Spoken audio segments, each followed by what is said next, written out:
go to schools in areas like, in a school like Sericho Secondary and Buletsa Secondary and Algani Girls, they lack boarding facilities. And yet, you are placing Form 1s to those schools from other parts of the counties. And we are left wondering. Order, honorable members, order. Honorable members, if I understood the rules very well, this is a question and answer. You have a small opportunity to build up a background for a question, but not make a long statement on all the shopping list you have out there. So you can say in view of such and such and such, and then you ask a question. Thank you. Thank you, Chair. All I'm trying to ask is how to take care of schools where they are not well equipped, the infrastructure is not to the standard that is expected. For the case of Isiolo, we only have one girls' national school. We don't have a boys' school. Secondly, low-cost boarding.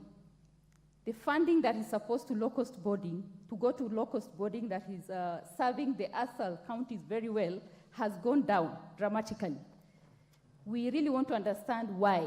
Why? Because the reason why this concept was established in the first place is in line with the livelihood styles of these pastoralists. Because of the mobility, access, retention, and completion was a problem. So if you drop funding low-cost boarding, where do you expect these children to go? Lastly, Mr. Speaker, as you're aware, last El Nino affected so many schools. There are villages that were submerged. There are schools that were completely destroyed. Some villages opted to move to higher ground. There are no facilities in terms of learning to happen in those villages. I know CDF is supposed to do something around that, but the mandate to ensure that every child is in a school lies with the ministry. As I speak, in my county, a town center called Iresaboru, there is no learning happening at all. Honorable because there are no schools. Please ask a question. So my question to that effect, Mr. Speaker, is what do you intend to do with learners who are still at home because schools were washed away? Fair enough.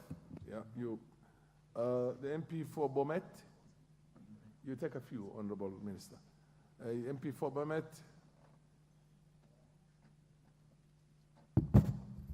Thank you, Mr. Speaker, sir. I'm talking about the lady. You are not the MP for Bomet. Bomet is a county. I'm talking about when it's a county, MP for counties are all ladies. Proceed, the MP for Bomet.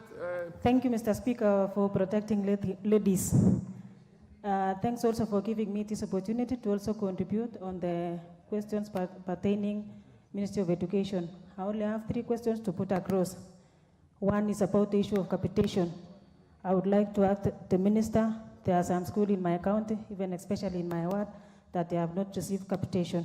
Secondly is about the JSS, that is junior secondary schools. In my county also, there are some schools which has not been registered, and the learners are in class, despite meeting all the requirements, they has not been registered. Thirdly is about the delocalization. You realize in our county again, and I know even in many other counties, some of the teachers have been posted in very far away from home.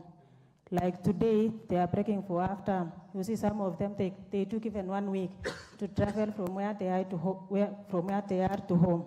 So we would like to really seek the clarification. Despite looking for those transfers, they have not been considered. Thank you, Mr. Speaker, for giving me this chance. Thank you.